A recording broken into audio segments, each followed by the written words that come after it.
guys, so now we're talking about defense. Now, a lot of times we get caught up with all the offense and scoring points, but really, if you can keep a team from scoring, you can win.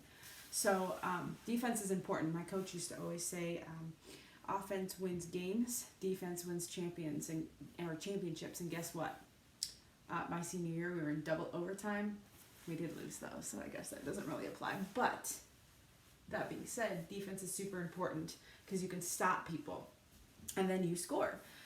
So let's imagine, you see the wreath behind me? Yes, that's a mirror, so that's weird. You can see my back, but that wreath right now is the hoop.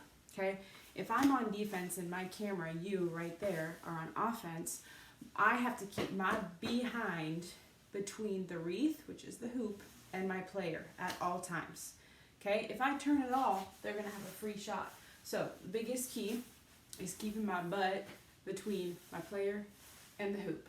Okay, now let's imagine my player has the ball. That's what I'm going to do. I'm going to stop them. I'm going to stay close. I'm going to stay low so I can move. The key is if you have the ball, I can't touch you. Okay, I can't touch you at all. Otherwise, it's going to be called a foul. I mean, a little bit of touch usually isn't called, but the best way to play defense is to give space and to move your feet and keep your butt, again, between you and the hoop. Okay, now let's say they pass. If the ball is passed, then I am going to position myself where I can see you, my player, and I can see the ball. And guess what? My butt is still to the wreath. I never turn like this. I always keep the hoop behind me so I can see everything. Okay, all I do is scoot back so that if that player gets beat, I'm always there to help. So we have to think in ways of the goal. Number one goal is always stop the ball from going in the hoop. Okay, number one goal.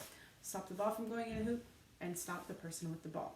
So if you can remember those two things and remember to be there when your players, your teammates need help, and not have your hands all over them. You got to hands off. Okay, move, hands off.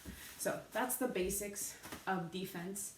Move your feet, be between you and the ball, and stop players from making baskets. That is the gist, the basics of defense, but really there's a lot more that goes into that, but that's the basics.